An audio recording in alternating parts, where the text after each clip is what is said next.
Before we begin, let me ask you something. Have you ever loved someone you weren't supposed to?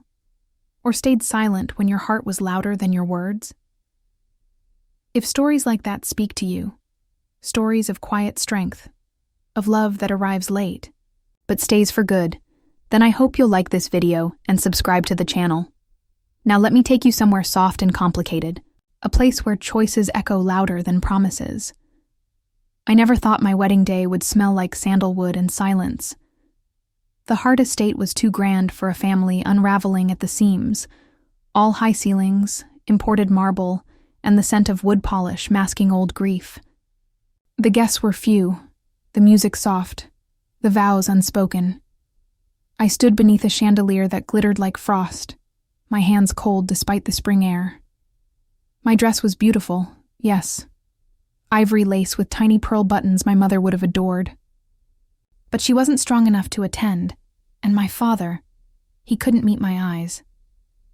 He wore a borrowed suit that smelled faintly of mothballs, and he kept adjusting his collar like the truth was choking him. Maybe it was.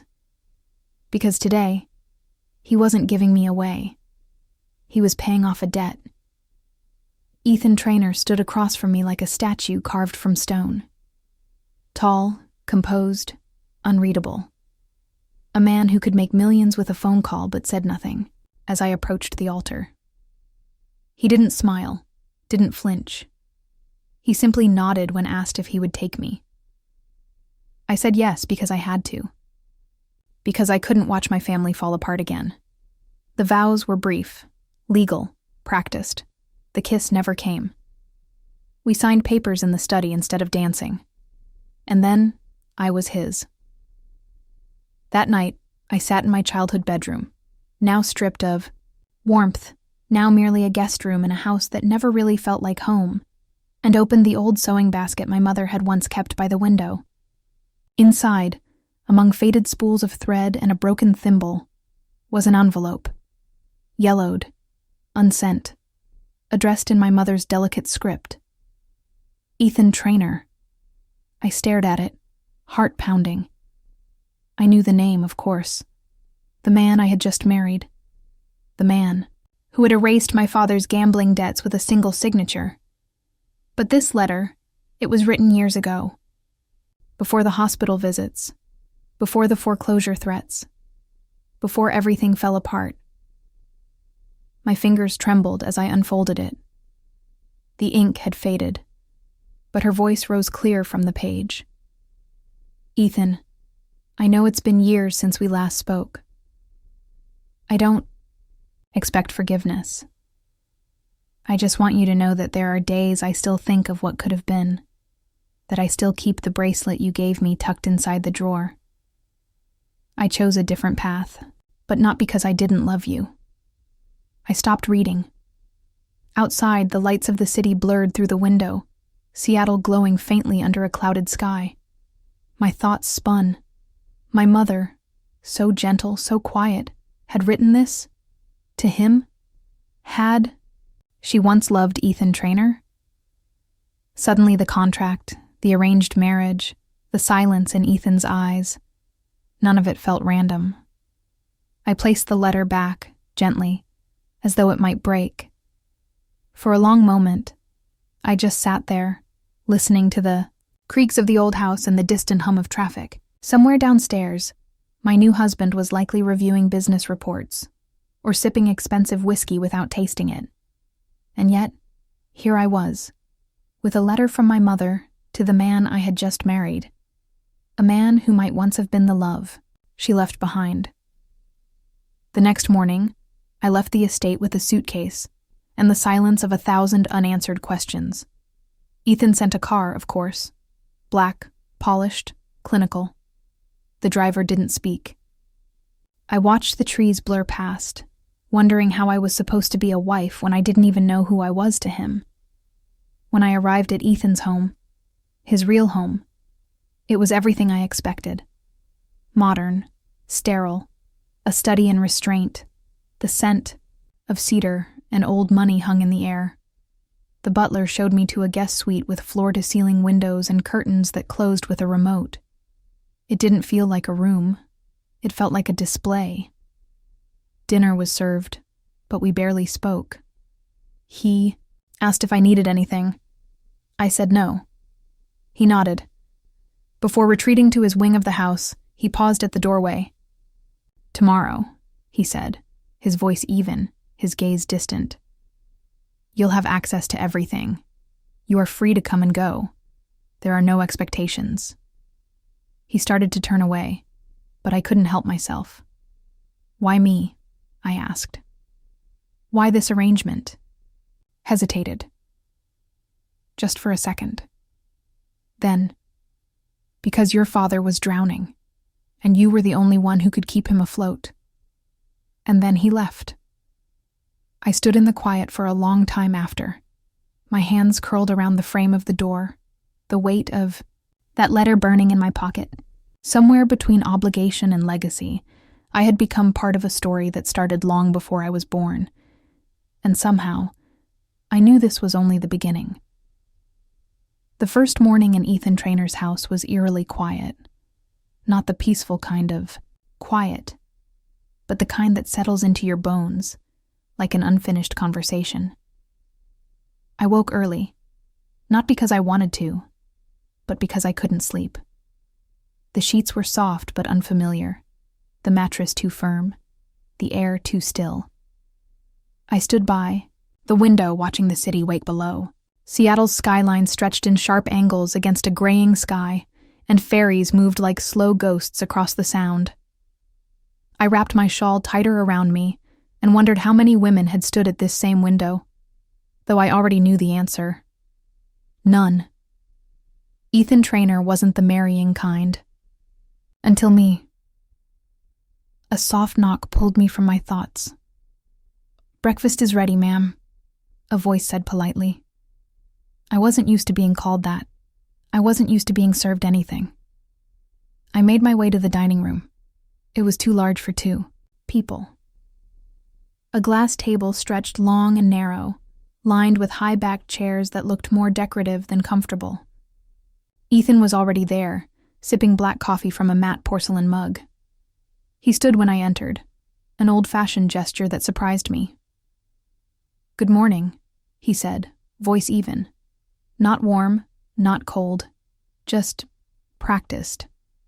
"Morning," I replied, my voice thinner than I'd like. We sat. A quiet clinking of utensils filled the room.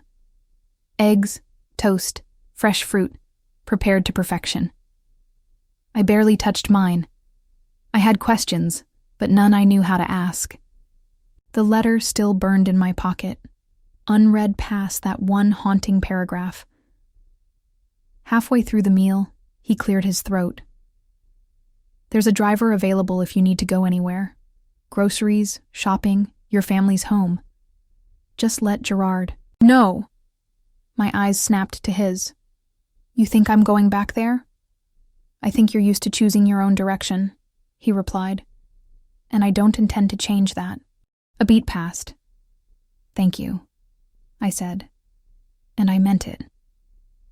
He nodded, then returned to his coffee. That was it. No conversation about last night. No mention of the fact that I now lived in his home, wore his ring, and shared his name. On paper, anyway. By midday, I found myself drifting through hallways that smelled faintly of cedar and something more expensive I couldn't name.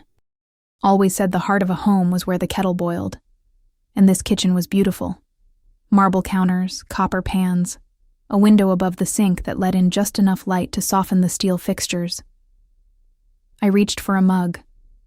Second shelf. Blue porcelain, a little imperfect along the rim. It reminded me of the chipped mug my mother used back home. I filled it with water and set the kettle on. The smell of chamomile filled the space. When I turned, he was standing in the doorway. I startled, nearly spilling the hot water. I didn't mean to. I stopped. Ethan stepped forward slowly, not intruding, but clearly intrigued. He wore no jacket now, just a crisp white shirt rolled at the sleeves. It made him seem less distant, more real. "You make tea like someone who's done it 1,000 times," he said, I let out a quiet breath. I have. For my mother. It's the only thing that soothed her coughing fits. He nodded, almost imperceptibly. I paid her hospital fees, he said. I stiffened. I know, I said. Thank you. I didn't do it for gratitude. Then why? His jaw flexed.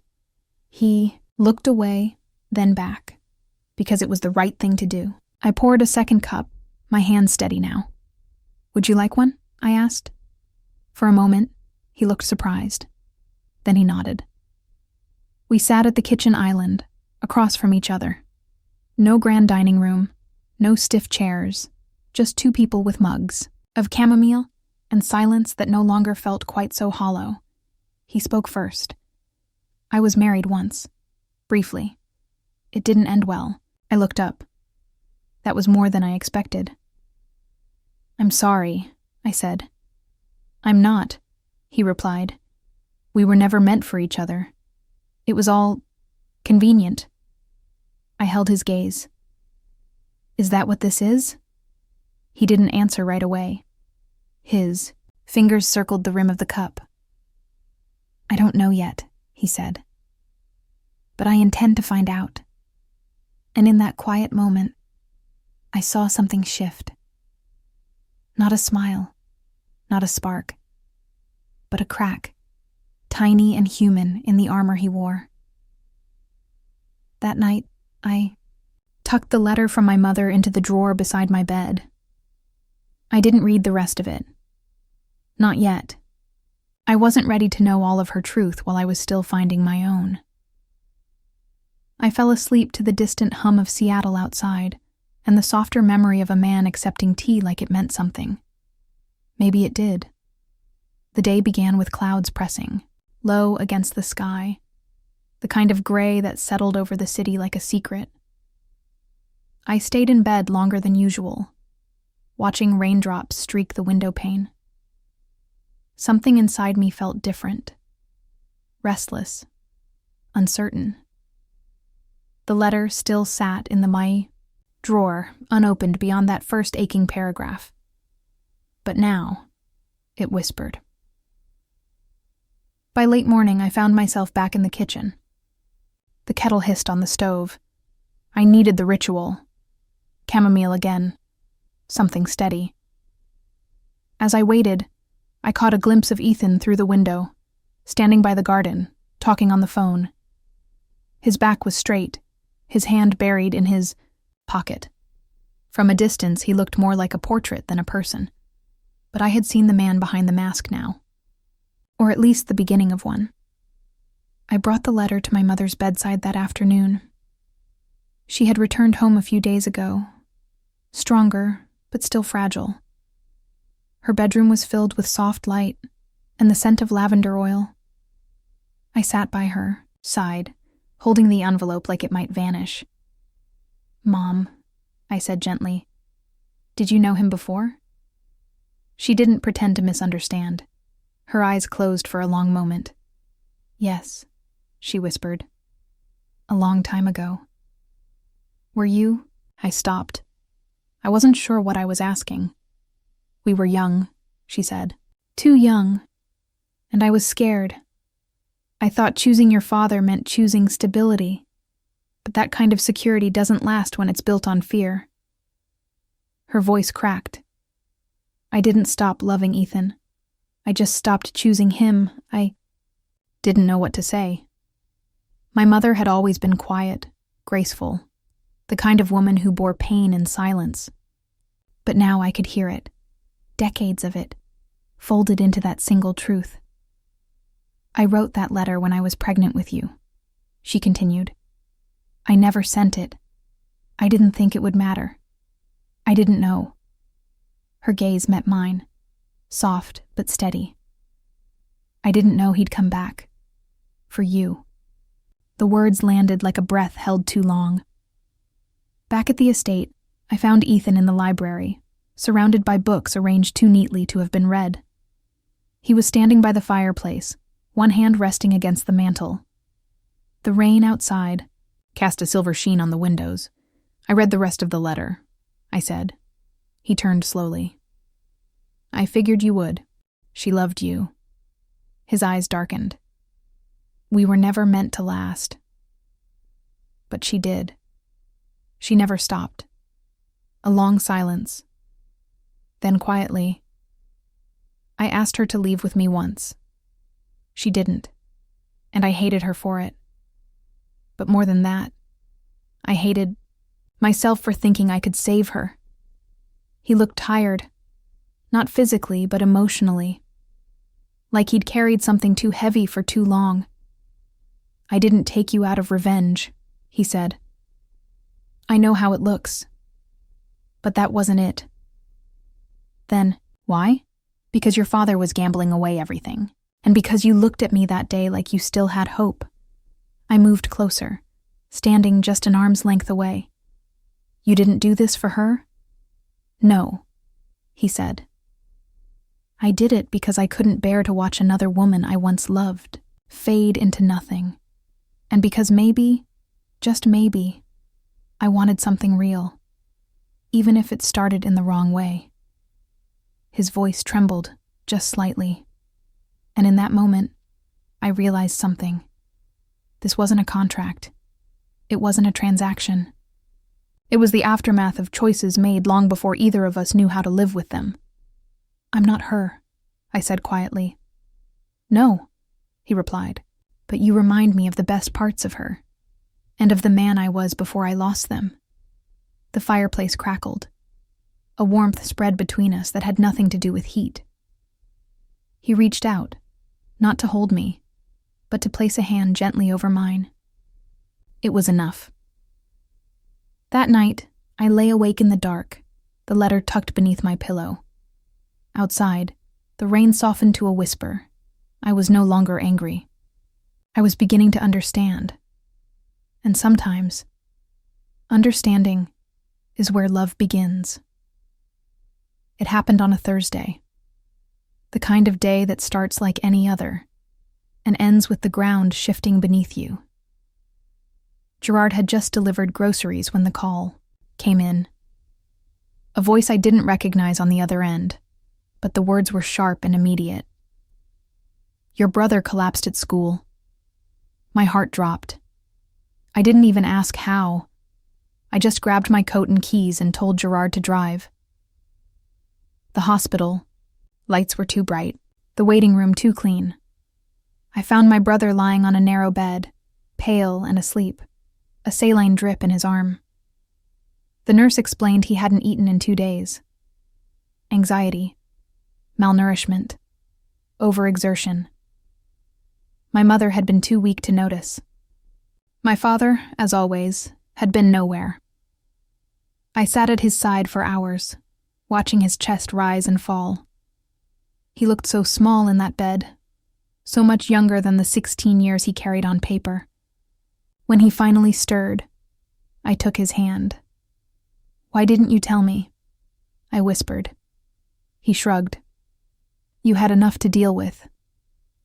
I felt something break inside me.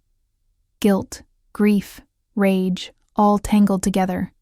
When Ethan arrived, hours later, but without fanfare, he didn't speak right away. Just stood in the doorway, observing. Then he stepped closer, a grocery bag in hand. I brought him something, he said. Soft things. Easy on the stomach. I couldn't look at him. Shouldn't have had to starve, I said, voice trembling. He shouldn't have had to carry this alone. I agree, Ethan replied simply. The next day, I visited the pharmacy to fill prescriptions. The clerk scanned my card and frowned. It's been covered, she said. By whom? I asked. Mr. Trainor's account. The words hit like a stone. I walked back to the car in silence. That evening I found him in his study. The room was dim, the fire low, casting amber shadows on the bookshelves. He didn't look up when I entered. You paid for everything, I said. I did. Why? He finally looked at me, and there was no pretense in his face. Just exhaustion. Because someone should have, he said. I crossed the room in 3 quick steps. You don't get to fix everything with money. I know. Then why do you keep doing it? His hands opened slightly, as if reaching for something he couldn't name. Because I wasn't there when it mattered most. For my brother, for your mother, for anyone. And maybe I'm trying to make it matter now, even if I'm late. I stared at him, stunned by the simplicity of it. And what about me? I asked. Am I just another piece you're trying to repair? No, he said, voice softening. You're the only thing I don't want to fix. I just want you to feel like you're safe. There was a silence between us then. Heavy, honest. He looked down, and when he spoke again, his voice cracked for the first time. I used to think strength was about never needing anyone, but I was wrong. Strength is letting someone in, even when it terrifies you. I stepped closer, close enough to feel his breath. I don't need saving, I whispered. I know, but I need to be the man who would have saved you anyway. The fireplace crackled softly. I reached out and touched his arm. He didn't flinch. That night, back in my room, I made tea. 1 cup for myself. Another, almost without thinking, I carried to my mother. She was sitting up in bed, her hair loose, her eyes distant. Chamomile? She asked, smiling faintly. Of course, I said. I remember. She took the cup, held it gently. You're doing well, you know. Even if it doesn't feel like it. I sat beside her. I don't know what this is, I confessed. With him, with all of it. She placed her hand over mine. Maybe it's not about knowing. Maybe it's about choosing. Choosing to stay. Choosing to try. I didn't answer, but I stayed until she fell asleep, her hand still in mine. And when I left, the hallway felt warmer, like something was shifting, like something was beginning to heal. Spring crept in quietly, as if afraid to disturb the sorrow still lingering in our lives. The air was warming, but it carried a weight. Grief, relief, love, all braided together like roots under soil. One afternoon, I found myself alone in the attic of Ethan's house. I wasn't searching for anything. I only wanted a place that hadn't been polished into silence. The attic smelled of old cedar, cardboard, and dust. Here, time had gathered in forgotten corners. I opened a worn trunk near the far wall. Inside were photo albums, some water-stained, others carefully wrapped in parchment. One in particular caught my eye. Leather-bound, the edges softened with age. As I flipped through the pages, a face stopped me cold. A boy, maybe 10 or 11, bright-eyed, smiling wide despite crooked teeth. His hand rested on Ethan's shoulder. Flipped the page, the same boy, older, taller, thinner, a newspaper clipping. I scanned the headline. Local teen dies in I-90 collision, driver unidentified. The caption underneath named him Nathan Trainer. The page blurred. Downstairs, I found Ethan in the sunroom, sitting in a worn leather chair with his sleeves rolled, the afternoon light touching the silver at his temples. He was reading, but not really. I held the album against my chest. Ethan? He looked up, his eyes already knowing. I found him, I said. Nathan. He closed the book and set it aside. You weren't meant to. I stepped closer. Why didn't you tell me? He inhaled deeply, as if the truth itself weighed something. Because he's the part of me I never learned how to carry. And because talking about him makes it real all over again. We sat in silence for a while, the photo album between us like a living thing. I thought I could outrun grief, he said. Turn it into work, into money, into control. But some ghosts stay, not to haunt you, but to remind you. Of what? That love doesn't make you safe. It makes you vulnerable. But it also gives you something worth losing. He leaned back, eyes distant. Nathan was 11. He had a laugh that made strangers smile. He loved licorice and hated piano lessons, and I was too busy closing a deal to drive him that night. So he walked. A pause. And he never made it back.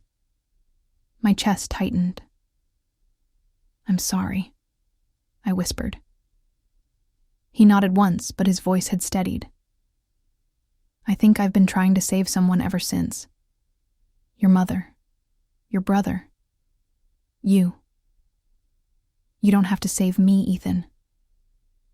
I know, he said, but I want to choose better this time.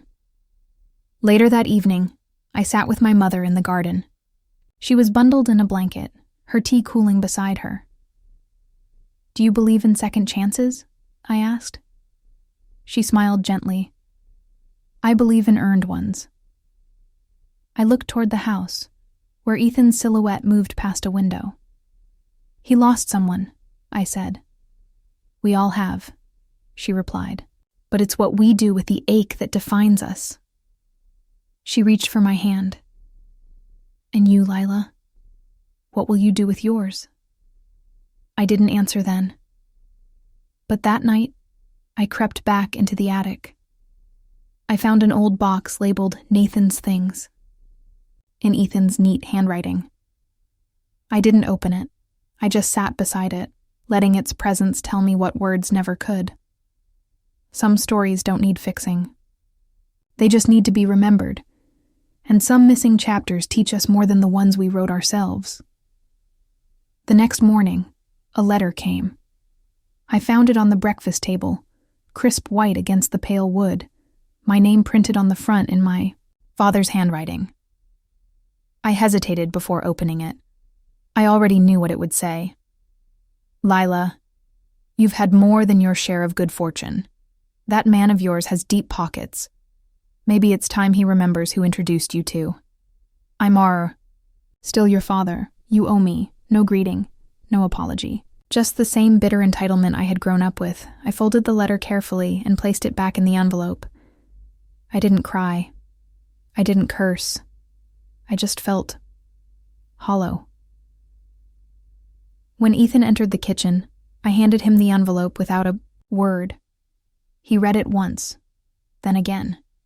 His jaw tightened, but he said nothing until he set it down. You don't have to answer this, he said. But I do, I replied. Not for him, for me. He watched me cross the room, pick up a pen, and write exactly 3 words. Do not write. I sealed the envelope and slid it across the table. Ethan nodded. I'll make sure it's delivered. That afternoon, I walked the edge of the property, tracing the old stone path that circled the garden. The azaleas had begun to bloom.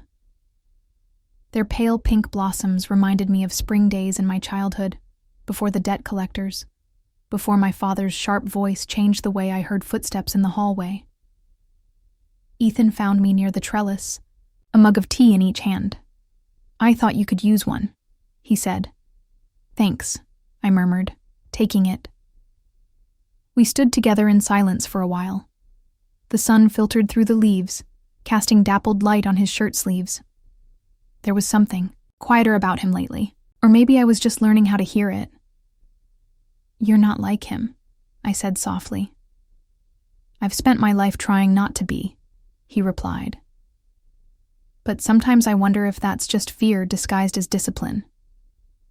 I turned to face him. You're nothing like him. He looked at me then, not with intensity, not with longing, but with something older, wiser, a kind of quiet awe. I want to believe that, he said, especially when you say it. That evening, I found him on the back porch, his jacket draped over the railing, his sleeves still rolled. He was watching the sky turn to dusk. I joined him, barefoot, a blanket around my shoulders. "You ever think about leaving?" I asked. "All the time," he said. "But then I think about what I'd miss." "What's that?" He looked at me, not blinking. "This." We sat in silence after that. Not the heavy kind, the kind that means something is being built between words. As the light faded, he reached out, just slightly, and let his fingers brush against mine. No pressure, no claim, just presence. It was enough. Later that night, I walked past his study and paused. The door was open again. He was at his desk, but not working. Just still, like a man waiting for someone to decide whether to enter. I stepped inside. "I'm not here because of obligation," I said. "I want you to know that." He looked up. "Then why are you here?" "Because I'm tired of surviving," I said. "And because when you're near, I remember what it feels like to just be." He stood slowly, walked to where I stood, and stopped just short of touching me. "Can I tell you something?" he asked. "Yes." I didn't think I'd ever feel again, but you made me remember. I placed my hand gently on his chest, over his heart. "Then let's not forget." We stood like that for a long time, the night pressing gently against the windows. We didn't kiss. We didn't speak. We just stayed. Sometimes the bravest thing you can do is remain. And that night, I chose to stay. It began with a breath. Shallow, too quick, almost unnoticed. My mother had been humming a lullaby in the kitchen that morning. The same one she used to sing when I had fevers as a child, when her voice faltered. She gripped the counter, and the mug in her hand slid to the floor, shattering into 100 pieces. I was at her side in seconds, guiding her to a chair, calling for Ethan. He was already moving before I shouted. The drive to the hospital was quiet, but the tension filled every inch of the car. My hands gripped hers the whole way. They were too cold. Tests, monitors, an overnight stay. And then the doctor came in with soft eyes and a clipboard he didn't want to read from.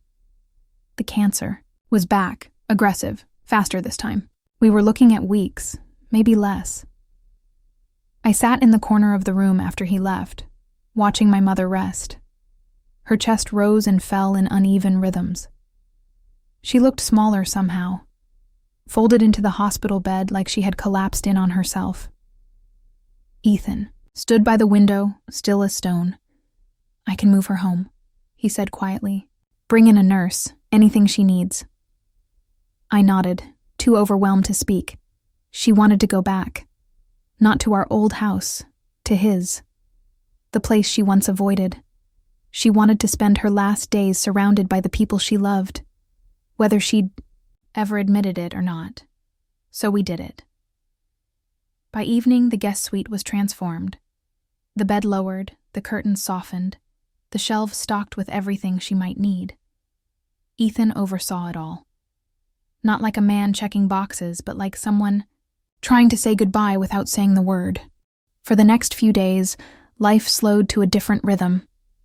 Gentle, careful. Ethan brought her tea every morning in a floral mug I didn't know he had. At night, he read aloud from her favorite poetry books, his voice quiet but unwavering. Sometimes, she would smile. Sometimes, she would sleep through it all. One evening, I found him sitting beside her, a hand resting on the edge of her blanket, just barely touching it. "You loved her," I said from the doorway. He didn't look up. "I did. Do you still?" "I think love doesn't always end. It just changes shape." I walked over, knelt beside him. "Do you think she knows?" "She always knew." The next night, it was just the two of us in the room. My mother stirred, her eyes fluttering open. "Lila," she murmured. "I'm here, Mom." She looked toward the window, the soft light from the porch spilling in like gold. "I was wrong," she whispered. "All those years. I thought protecting you meant hiding you from pain. But love doesn't work like that." Her eyes found mine. "You found him," she said. I nodded, tears burning. "I never stopped loving him," she said. "But maybe I was never meant to keep him. Maybe I was just meant to bring him to you." I bowed my head. She reached up and touched my cheek, barely a brush. "Be braver than I was." Then she closed her eyes. She passed quietly, 2 days later, in her sleep, without pain, with my hand in hers, and Ethan's just inches away. The morning after, I went into the garden, alone. The azaleas had fully bloomed, their petals soft underfoot. I sat on the bench beside the trellis, the same place Ethan had once handed me tea and not said a word. He joined me a few minutes later. "She left a note," he said. I looked up. She wrote it the day she came home from the hospital. "It's addressed to both of us." He held out a folded paper, yellowed at the edges. I took it, hands trembling. "My dear Lila and Ethan, life gave me a second chance, and I spent too long being afraid to take it. But watching the two of you, I see what courage looks like. I see love not in the grand gestures, but in the staying, in the choosing. Don't waste what I missed. Live honestly, love deeply, and when it's hard, stay anyway." With all the love, I couldn't speak aloud, and when I finished reading, I looked at Ethan. His eyes were glassy, jaw tight. "She saw us," I whispered. "Yes," he said, "and she forgave us both, I think."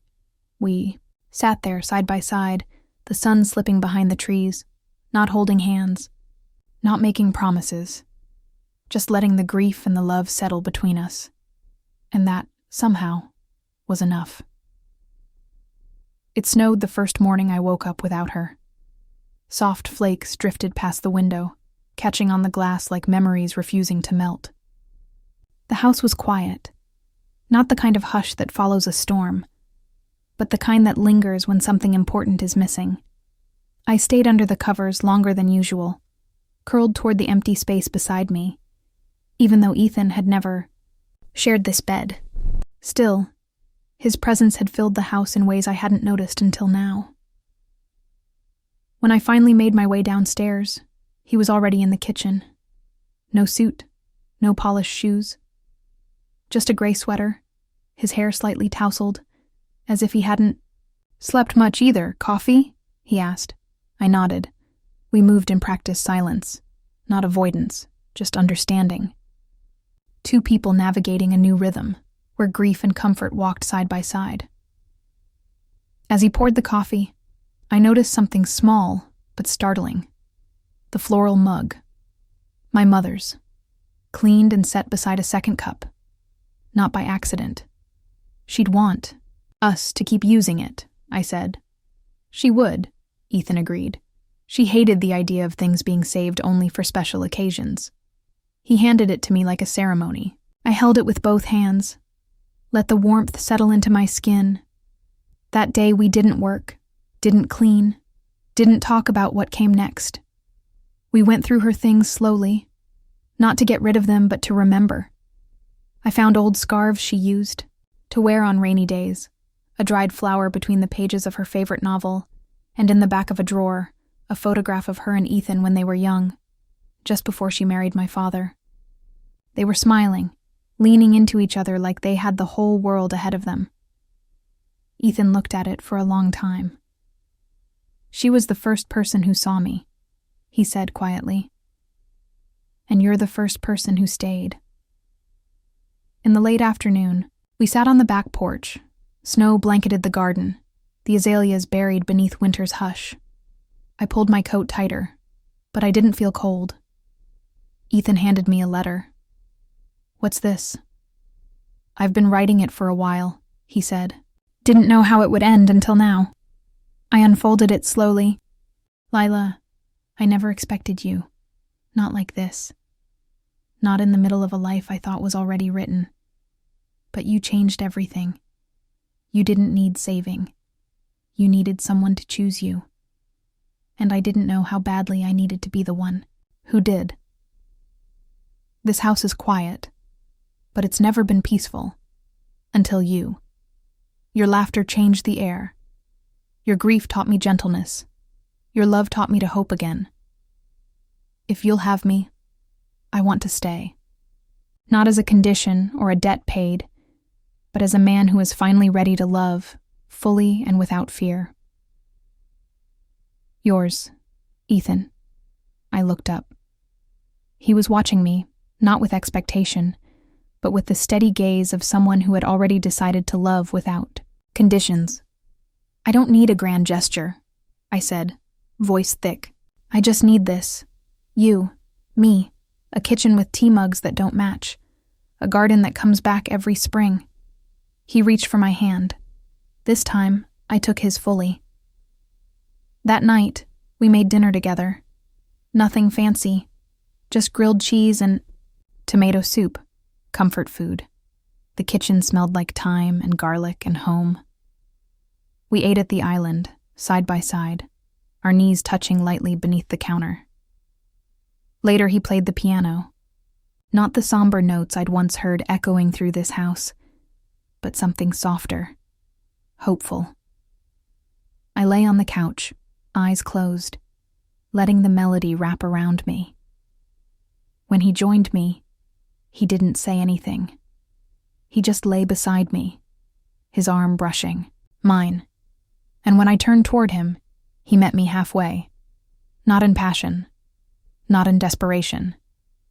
Just a kiss, quiet, honest, steady. Like we'd both waited long enough.